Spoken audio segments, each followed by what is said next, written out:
Olá, graça e paz da parte de Deus, nosso Pai, da parte de nosso Senhor e Salvador.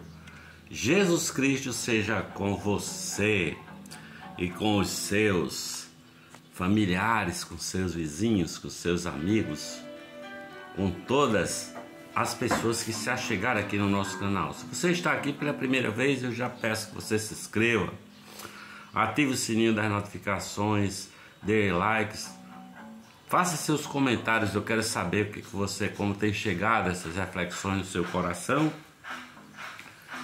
E comente e compartilhe também, né? Nosso canal. Hoje eu quero pedir a Deus que nos dê entendimento da palavra pelo Espírito Santo dele, né? E o texto que eu quero ler está aqui no Evangelho de Mateus, capítulo 16. Diz assim, ó: o contexto é que Jesus vinha de uma segunda multiplicação de pães para alimentar uma multidão. Tinha feito a primeira multiplicação, tinha andado por cima das águas do mar, os discípulos viram, ficaram atônitos. Pedro andou sobre as águas também. E aí ele encontra com a mulher cananeia, que Jesus acaba dizendo que grande é a fé dela, porque ele tinha dito: não é bom pegar do pão dos filhos e dar aos cachorrinhos. E aquela mulher diz: mas os cachorrinhos também se alimentam da mesa dos seus senhores, das migalhas que caem. E ela ficou sã. Jesus disse: olha, grande é a tua fé, que seja isso feito contigo como tu desejas. Aí ele vem, multiplica pela segunda vez pães e cura mudos e aleijados e coxos faz andar, e cegos faz ver. E a multidão está maravilhada com isso. Ele tem pena, né? Tem compaixão daquela multidão, e com 7 pães e uns poucos peixinhos ele alimenta aquela multidão, né? E aí ele fala no começo do capítulo 16 de Mateus, ele fala do fermento dos fariseus e saduceus, que os discípulos se guardassem do ensino desses caras. E no versículo 13 em diante, ele diz assim, ó: e chegando Jesus às partes de Cesareia de Filipe, interrogou os seus discípulos, dizendo: quem dizem os homens ser o Filho do Homem? O que estão dizendo de mim aí? O que dizem os homens? E eles disseram: uns dizem que é João Batista, outros que é Elias, outros Jeremias, e outros um dos profetas. Disse ele: vós, quem dizeis que eu sou? E Simão Pedro respondendo disse: tu és o Cristo, filho do Deus vivo. E Jesus respondendo disse-lhe: bem-aventurado és tu, Simão Barjonas, porque não foi carne e sangue quem te o revelou, mas meu Pai que está nos céus. Pois também eu te digo que tu és Pedro, sobre esta pedra edificarei a minha igreja, e as portas do inferno não prevalecerão contra ela. Eu te darei a chave do reino dos céus. Tudo que ligares na terra será ligado nos céus, e tudo que desligares na terra será desligado nos céus. Então mandou os seus discípulos que a ninguém dissesse que ele era o Cristo. Desde então começou Jesus a mostrar aos seus discípulos que convinha ir a Jerusalém e padecer muito dos anciãos, dos principais, dos sacerdotes e dos escribas, e ser morto e ressuscitar ao terceiro dia. E Pedro, tomando a parte, começou a repreendê-lo, dizendo: Senhor, tem compaixão de ti, de modo nenhum te acontecerá isso. Ele respondendo, voltou-se para Pedro e disse: para trás de mim, Satanás, que me serve de escândalo, porque não compreendes as coisas que são de Deus, mas só as que são dos homens. Então disse Jesus aos seus discípulos: se alguém quiser vir após mim, renuncie a si mesmo, negue-se a si mesmo, tome sobre si a sua cruz e siga-me. Porque aquele que quiser salvar a sua vida, Perdê-la-á, e quem perder a sua vida por amor de mim, achá-la-á. Pois que aproveita o homem ganhar o mundo inteiro, se perder sua alma? Ou que dará ao homem recompensa da sua alma, porque o Filho do Homem virá na glória de seus pais, do seu Pai, com seus anjos, então dará a cada um segundo as suas obras. Em verdade eu vos digo que aqui, alguns há aqui, dos que aqui estão, que não provarão a morte, até que vejam vir o Filho do Homem no seu reino. 6 dias depois de ele falar essas coisas, ele sobe ao monte com João, Pedro e Tiago e transfigura-se, se cumpre essa profecia, né? Eles têm um vislumbre da glória de Deus quando Jesus aparece com Moisés e Elias no monte. Se alguém quiser vir após mim, tome a sua cruz, venha e siga-me. O mentor aqui do Caminho da Graça, meu querido Jorge Luiz Melo, costuma dizer que a proposta de Jesus é indigesta, né? A fala de Jesus é completamente sem emoção. E se formos analisar com frieza, ela é como é que se diz? Ela não traz nenhuma glória em si mesma, assim, da pessoa dizer, opa, eu quero isso para mim. Como? Negue-se a si mesmo, tome a sua própria cruz. Mas o que quer dizer isso, não é?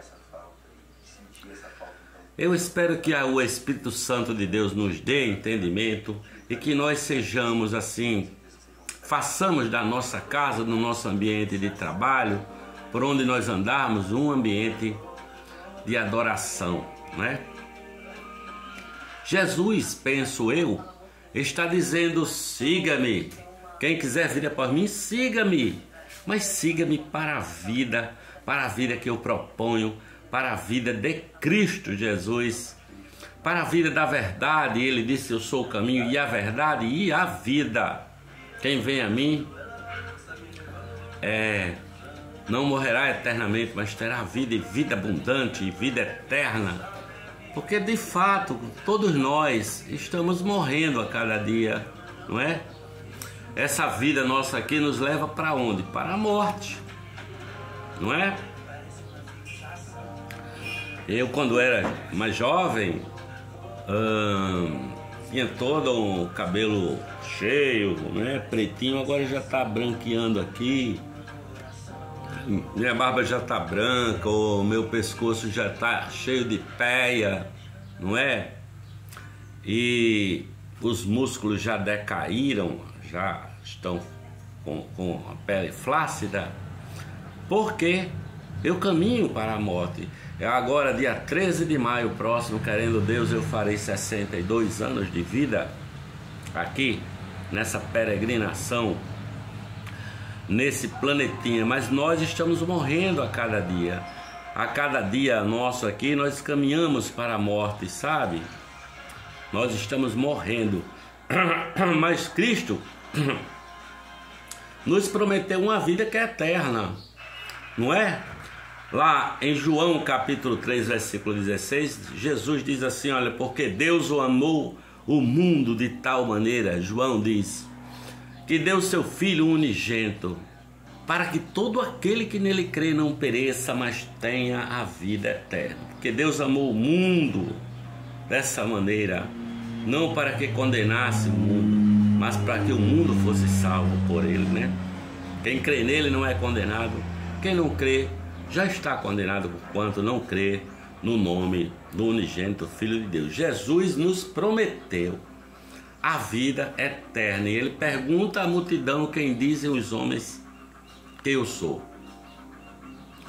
Interessante que Jesus entra em Jerusalém em cima de um jumento e aquela multidão canta, não é?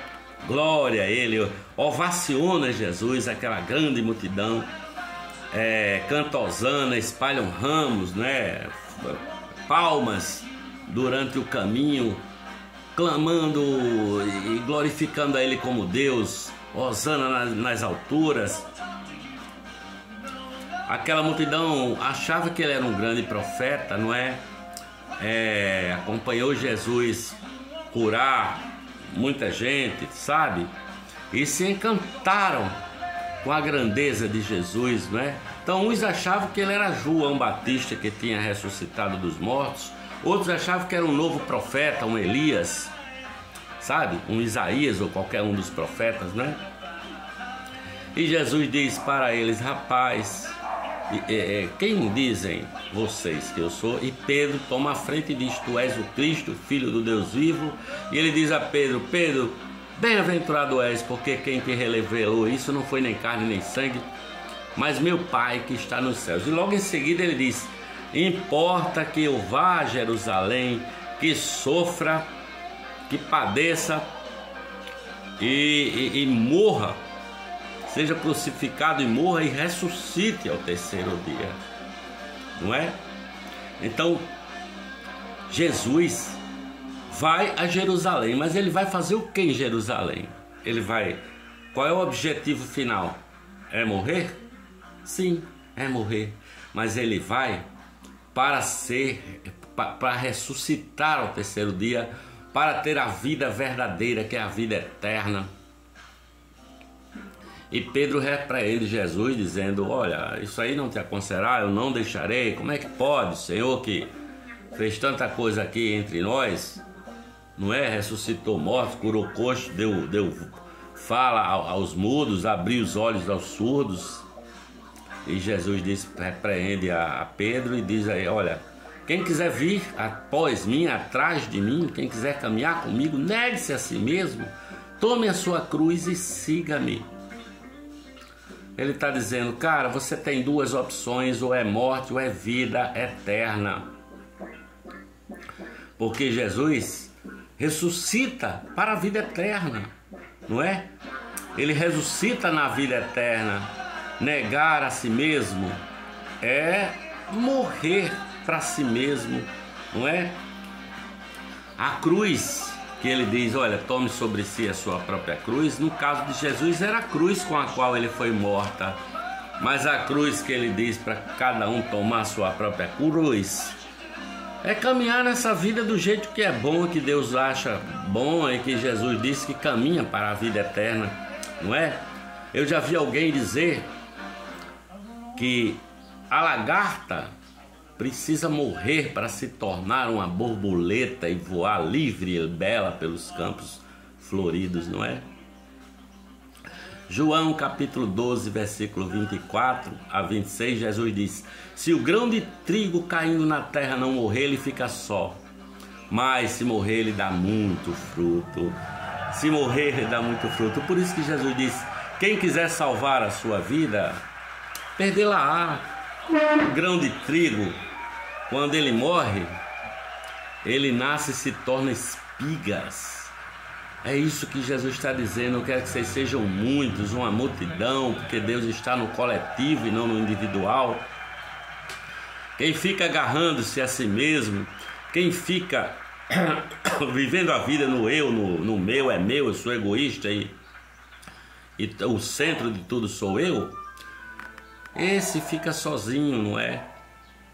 Mas quem não age assim não fica sozinho, sabe?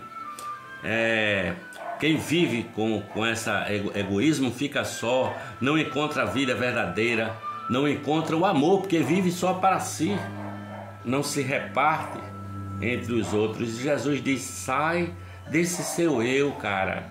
Isso é prisão, e essa prisão é a morte para si mesmo.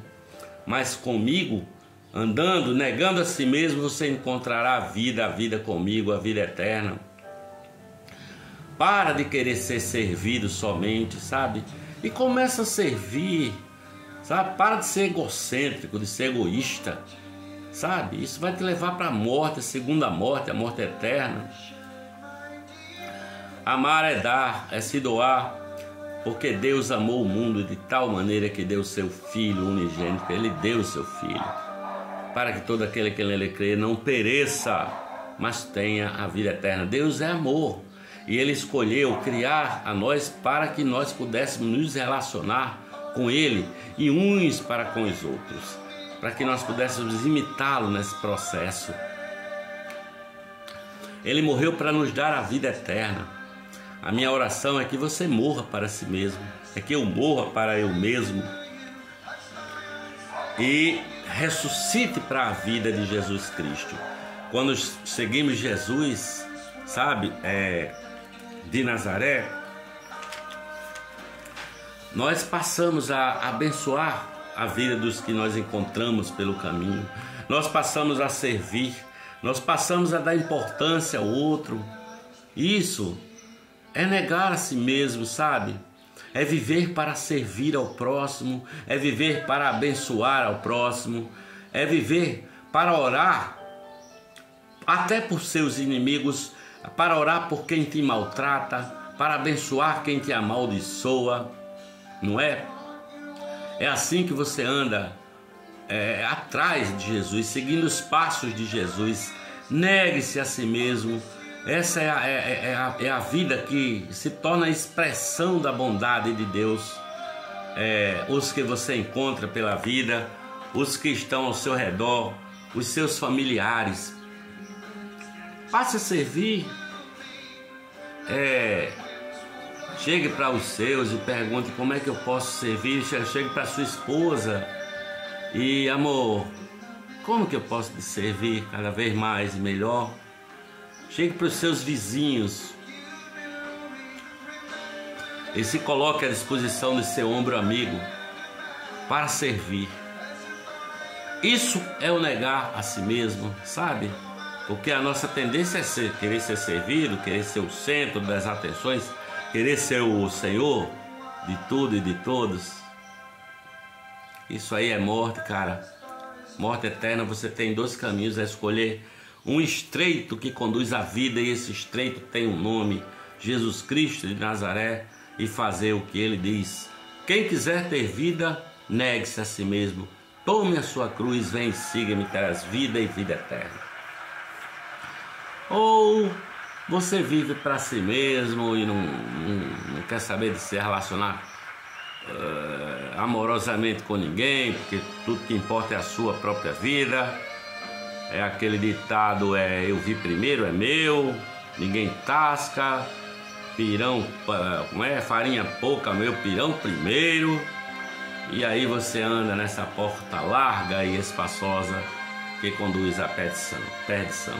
Eu espero que você escolha o caminho que conduz à vida, tá bom? Beijo no coração, que a graça e a paz de Jesus seja com você hoje e para todo sempre. Amém.